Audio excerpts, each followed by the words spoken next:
Olá, internautas, iniciamos mais um programa Gestão Executiva e hoje nós trouxemos aí um profissional de primeira linha, uma pessoa que eu já queria ter entrevistado há uns 2 anos e por falta de disponibilidade dele não foi possível, mas graças a Deus hoje estamos com Miguel Feio. Miguel, muito obrigado, viu? Eu te agradeço a tua oportunidade, parabéns pelo sucesso, parabéns pelos vídeos.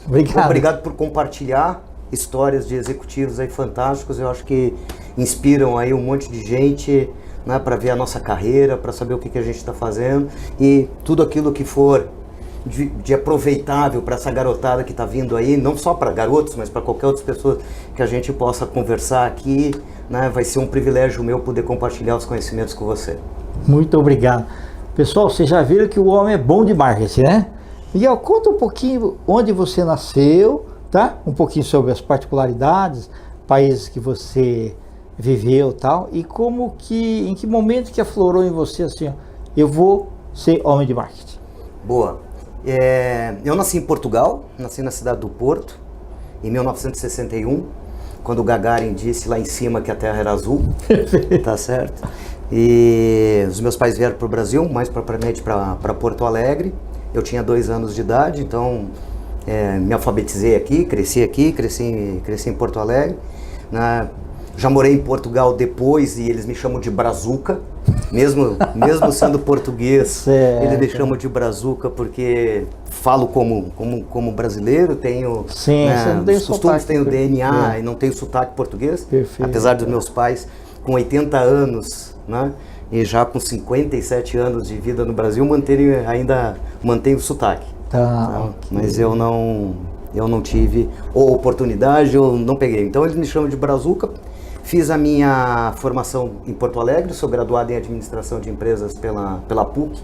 Okay. Comecei a minha carreira com 14 anos de idade, né? Estudava pela manhã e fazia um estágio no Banco da Amazônia. Que bacana. Em Porto Alegre, durante 3 anos, que a gente chamava naquela época de científico. Sim, exatamente. Grau, isso. E agora é ensino básico, ensino médio e tal, e etc. E depois entrei na faculdade e voltei a trabalhar no banco. Voltei a trabalhar no Banco do Estado do Rio Grande do Sul.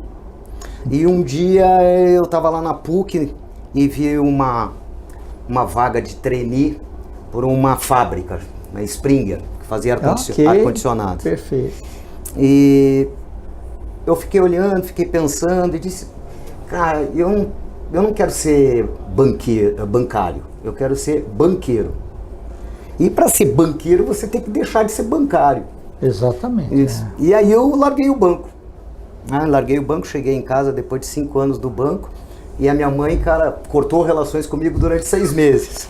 O que você vai fazer da sua vida? Você estava com a sua vida encaminhada, e etc, etc, etc.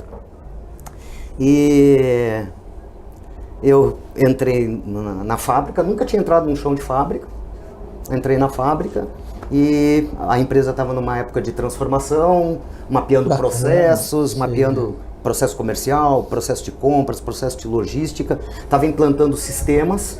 Ok. E aí eu entrei nesse mundo de tecnologia, de sistemas, de negócios. Depois migrei para um outro grupo industrial no Rio Grande do Sul, que era o grupo Ziv Hercules Eberle. Passei o meu tempo lá. E foi uma coisa engraçada, como as coisas acontecem na vida da gente, né? Os filhos dos donos desse grupo industrial estavam se preparando para fazer mestrado nos Estados Unidos. Interessante, tá. Nos Estados Unidos. E aí eu olhei os 2 meninos, né, que estavam sendo preparados para fazer mestrado, e eu disse, bom, se os filhos dos donos aqui estão fazendo mestrado, né, esse negócio de mestrado deve ser bom, né? Aí me inscrevi para o programa de mestrado da Universidade Federal do Rio Grande do Sul, fui aprovado, e um dia, lendo o jornal lá de Porto Alegre, a 0 hora, vi um anúncio da FGV que estaria fazendo os testes e o exame nacional para o programa de mestrado aqui em São Paulo. Certo. Eu olhei aquilo e disse, bom, não tem nada a perder, né?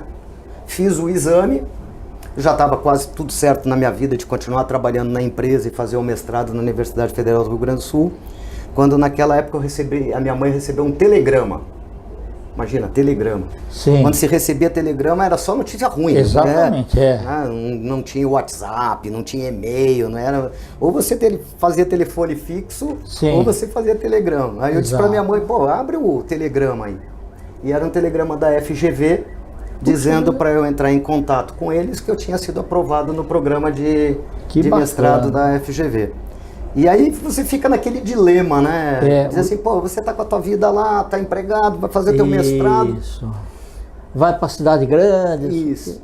E aí eu sempre entendi que o mundo, cara, ele te dá oportunidades. Entende? O mundo é um monte de cavalinho passando, às vezes com sela, às vezes sem sela. Sim. E você tem que estar preparado para montar nesse cavalo e tal, e etc. E eu disse, cara, é isso aí, o mundo está me apresentando uma oportunidade, as coisas não acontecem por acaso. Não que eu acredite muito em destino, não é isso. Sim. Mas eu criei, né, a oportunidade, fui eu que me inscrevi, fui eu que fiz, e deu resultado. E eu larguei tudo e vim para São Paulo, cara. Em 1988 vim para São Paulo, com um pé na mão, o outro nas costas. E como eu passei uma boa posição na FGV, eu tinha direito a uma bolsa. E eu ganhei uma bolsa da CAPES. Ok. Em 1988. E eu achei que, pela primeira vez na vida, eu estava numa situação muito boa, porque era a primeira vez que me pagavam para estudar. Interessante. E eu sou um cara que adora estudar e diz, pô, você ainda estão me pagando para estudar, vai ser melhor ainda, né? Sim. Mal sabia eu que era o governo Sarney que estava entrando. O Brasil entrou em moratória e eu simplesmente fiquei sem receber a bolsa. O governo Sarney cortou a bolsa, não só as bolsas dos estudantes brasileiros, mas cortou dos brasileiros no exterior também. Teve um monte de gente no exterior que teve que voltar para o Brasil ou se virar lá fora. E aí, as pessoas, geralmente as crises podem ser vistas do lado positivo e do lado negativo. E a crise gerou uma outra oportunidade, eu tinha que trabalhar.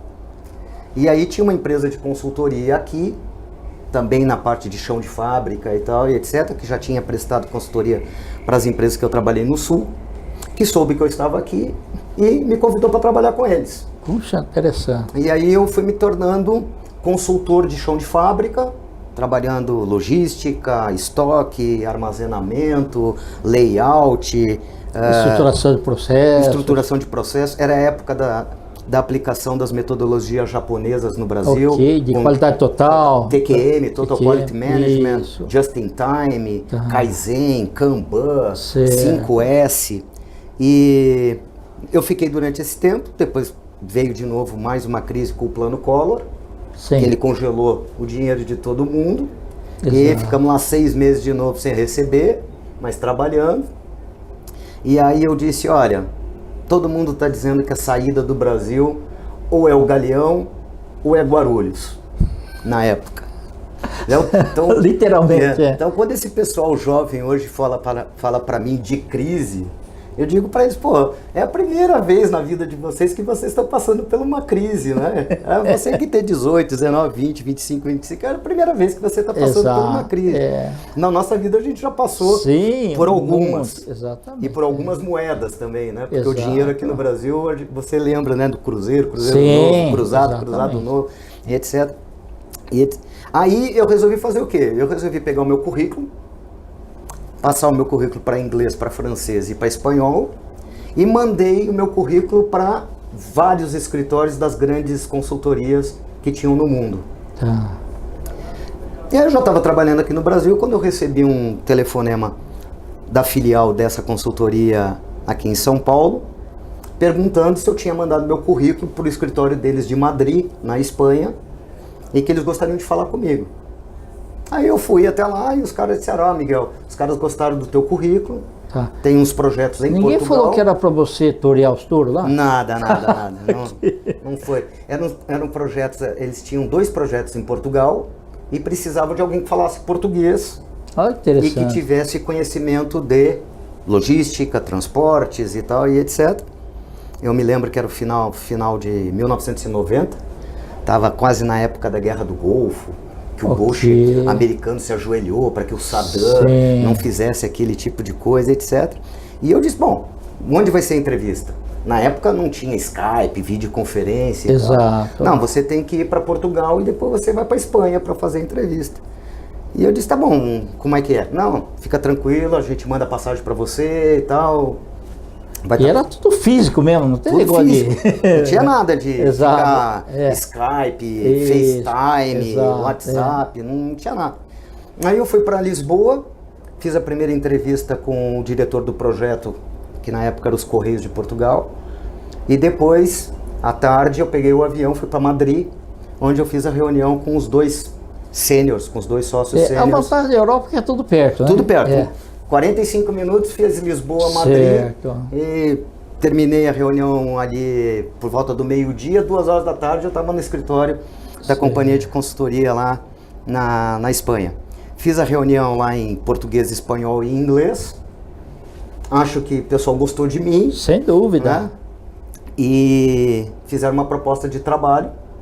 Só que tinha que ser no dia 2 de janeiro, cara. E estava no final de dezembro. Aí eu disse, pô, mais uma vez a minha vida, eu tô todo certinho aqui em São Paulo e tal, mas tem um novo cavalo aí e tal, e etc. Larguei tudo aqui, fechei tudo.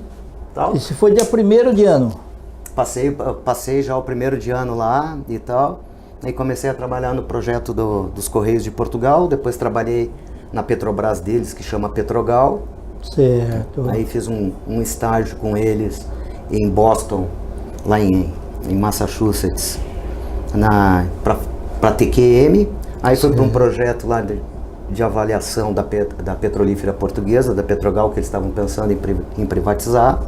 E nessas minhas idas e vindas de Portugal, Espanha, Portugal e tal, um dia num jantar, eu estava conversando com um grupo de amigos e uma pessoa que estava lá perguntou para mim, pô, então o que você faz, etc. Pô, manda o teu currículo para mim. E eu disse, por que eu vou mandar o meu currículo? Né, cara, eu tô bem aqui, tô tranquilo. Ah, manda aí meu currículo. 3 dias depois o cara telefona e diz assim, ó, o nosso presidente quer conversar com você. E aí me fizeram uma proposta para assumir a direção de produção de um grupo português. Aí lá também, tá. Lá, saí de Madrid e fui morar em Lisboa. E depois de Lisboa, o diretor-geral dessa unidade, que eu era diretor de produção, pediu demissão. E eles me fizeram então um convite para assumir a direção geral da unidade. E aí eu fui morar na cidade do Porto, porque a fábrica ficava a 30 quilômetros de distância. Foi ver o lugar que você nasceu? Fui, claro. Bacana, legal. Para você ter uma ideia, eu morava na rua paralela à primeira casa dos meus pais no Olha, que Porto. interessante. Então ele foi morar no mesmo bairro, só que eu não encontrei nada, fui morar na rua paralela. Sim. E respondendo a tua pergunta, como é que eu cheguei no marketing e passando por tudo isso, é que quando você sai da parte operacional e você parte para a parte mais estratégica do negócio, você rapidamente entende que a única entidade que traz dinheiro para a empresa é o cliente. Isso. O resto tudo tira. Exatamente. O resto tudo tira. Água tira, aluguel tira, matéria-prima tira, equipamento tira, folha de pagamento tira, tudo tira. Só tem uma entidade que mete dinheiro na tua empresa. Que é o cliente. Que é o cliente. E aí eu comecei a descobrir, né, que o importante não era o produto que você fazia.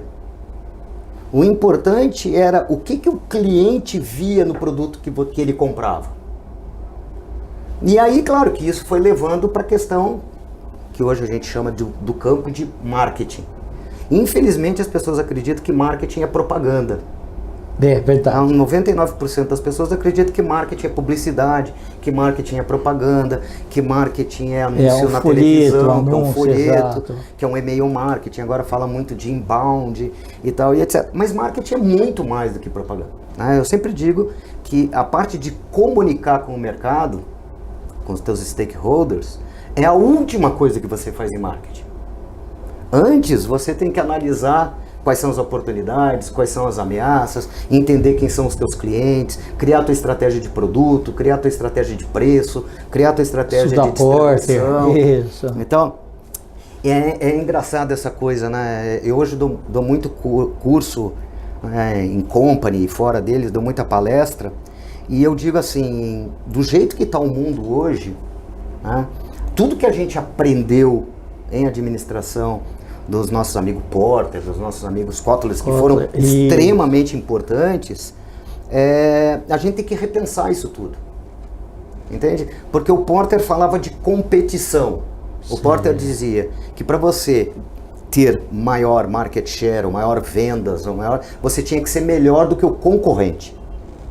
Hoje, não importa ser melhor do que o concorrente. Porque se você olha o concorrente, é a mesma coisa que você entrar num automóvel e dirigir o automóvel pelo retrovisor. Sim, exatamente. Só que você dirige o automóvel olhando pelo para-brisa, não pelo retrovisor. Exato. Não que o concorrente não seja importante. Sim. Mas hoje o que você tem que fazer não é ser melhor que o concorrente. Hoje o que você tem que ser é melhor para o cliente. Então, o teu foco hoje não está em ser melhor que o concorrente. O teu foco hoje é ser melhor para o cliente. Entende? Porque é quase impossível hoje você dizer que existe alguém melhor. Vou te dar um exemplo. Você tem Reebok, Puma, Adidas, Nike, Mizuno, Olímpicos. Qual o melhor? Difícil. Tudo tem ISO 9000, tudo tá dentro dos compliances. Você tem Ford, Volkswagen, Hyundai, GM, Renault, Citroën, BMW e por aí vai. Quem é o melhor? Pois é. Cara, são todas marcas fantásticas. Sim, então, todas andam. O que é o melhor? O melhor é o que o cliente escolhe. Exato. O melhor é aquilo que Ou o cliente que o faz. bolso dele consegue comprar, né? Então eu digo para todo mundo hoje, diz assim, cara, as empresas não vendem mais nada. As empresas são showroom. As empresas apresentam, eu tenho isso, eu tenho isso, eu tenho isso, eu tenho isso. Mas quem compra é o cliente. Ou seja, a empresa não vende, a empresa é comprada. E aí eu comecei a entender de que eu não podia mais estar dentro da fábrica, estar no meu escritório, estar no meu gabinete, estar lá sentadinho. Porque o cliente não está dentro da tua empresa, o cliente está fora. Exato. E aí eu fui ter que sair da empresa. Entende? Porque só quem saía na minha empresa lá eram os vendedores. E o resto da empresa não sabia absolutamente nada do que o cliente queria. E aí eu comecei a sair, né, com o diretor financeiro, com o diretor de RH, com o diretor de TI, com o diretor de produção, e fui colocar os caras em contato com o cliente. Entende? Porque é o cliente que é o teu grande P&D. Aquele a hora da verdade é que é. Cara, é o cara que te paga. Sim. É o cara que te paga e é o cara que te demite. Você olha para o Brasil hoje, tem 14 milhões de desempregados, mas vamos dizer que a gente tenha quase muito mais, 40 né? milhões de desocupados, né? Quem é que demitiu esses caras? O cliente. Exato. Ou seja, na hora que você não tem ninguém comprando, a empresa faz o seguinte, cara, não dá. Tá certo? E mesmo assim, você vê empresas que em épocas de crise conseguem crescer 1000%. Você pega os números da Magazine Luiza no varejo, Sim. que é um dos negócios primeiros a ser afetado quando existe crise, quando existe desemprego, quando cai a demanda, e a Magazine Luiza nos últimos 10 anos cresceu 1000%. E você diz, cara, se reinventar, como né? é que as empresas crescem 1000%? A Magazine Luiza entendeu, há 10 anos atrás, ou 15 anos atrás, que o negócio era a transformação digital. Que o negócio era estar onde o cliente está, a hora que o cliente quer, em qual canal o cliente está, qual o meio de pagamento que ele vai utilizar, e etc. Ou seja, mudou de ser uma empresa que vende eletrodoméstico, eletrônico, linha branca, linha marrom, linha isso, e começou a focar no cliente. E hoje, por exemplo, o Magazine Luiza é um banco. É uma empresa de meio de pagamento, Por quê? Porque ela sabe que o que importa para ela é vender consórcio. Então a Magazine Luiza hoje é uma das empresas que mais vende consórcio imobiliário no Brasil. E você pergunta, mas por que a Magazine Luiza está no negócio de consórcio? É óbvio que na hora que uma pessoa compra uma casa, ela vai precisar colocar cama, geladeira, Exatamente, vai precisar colocar um monte de coisa. Vai precisar comprar TV, máquina e tal. Então a Magazine Luiza começa a ver o seguinte, cara, eu não sou uma loja de varejo. Eu sou uma empresa que atende a necessidade do meu cliente. E quando eu comecei a estudar essa coisa de foco no cliente, né, foco do cliente, empresa centrada no cliente, né, que foi um pouco também pela minha área de tecnologia, que foi ali por volta de 1997, 1998, que eu tive a sorte de assistir uma palestra do Rogers e da Marta. Peter Rogers, né? Isso. Que fizeram depois o One to One e tal, fizeram os primeiros livros de marketing de relacionamento, etc. Eu comecei a entender, esse é o negócio. O negócio é o cliente. E claro que comecei a estudar CRM, comecei a estudar hoje CXM, Collaboration e tal, sempre com C de cliente, né, e tal. Eu sempre digo que é consumidor, cliente e cidadão. Certo. Hoje o mundo está indo para a questão do cidadão. Exato. Né? As empresas precisam definir hoje, precisam sustentar causas e não produtos. Então você vê a Natura com a sustentabilidade, exatamente, você vê né, as empresas todas, a Caixa Econômica com o esporte paralímpico, o Banco do Brasil com o vôlei, você vê o Itaú com o Itaú Cultural, você vê a Petrobras investindo na cultura. Então, marketing verde, marketing cultural, marketing esportivo, porque as pessoas não compram produto. Sim. As empresas compram propósito, as pessoas não compram o que você faz. As pessoas compram por que você faz. E isso me levou então a esse campo aí, a estudar marketing, a estudar o cliente, a estudar a experiência do cliente, a entender como é que a empresa cria valor para o seu cliente. Perfeito. Como é que uma empresa cria um diferencial que faça com que o cliente A escolha essa empresa e não escolha o concorrente. Bacana. Miguel, inclusive você é respeitado como um dos melhores palestrantes e professores também de universidades aí, né? Parabéns, viu? Uma carreira muito obrigado, mas aí, você né? sabe que o bom, por exemplo, de hoje a gente está vivenciando esse mundo, é que tem muita gente boa. Tem muita gente boa, muita gente estudando esse assunto, uma nova geração de presidentes de empresas e de CEOs, né? Voltado não mais para o indicador apenas financeiro do negócio, mas também para a questão da responsabilidade social, entende? Empresas que estão entendendo de que o seu objetivo não é vender produto. A venda de produto e serviço é meio, não é fim. O fim é você gerar valor para ter uma sociedade melhor. Sim. Então tem vários colegas meus, né, vários executivos, pessoas com muito mais renome do que eu, conversando sobre isso. E quanto mais pessoas estiverem conversando sobre isso, eu acredito que permitirá que as empresas brasileiras sejam mais competitivas, gerem mais valor, com isso tenham mais sucesso, consigam investir cada vez mais nos seus funcionários. Porque se você notar, o grande ativo que uma empresa tem são os seus colaboradores. Exatamente. Não existe cliente satisfeito com um colaborador insatisfeito.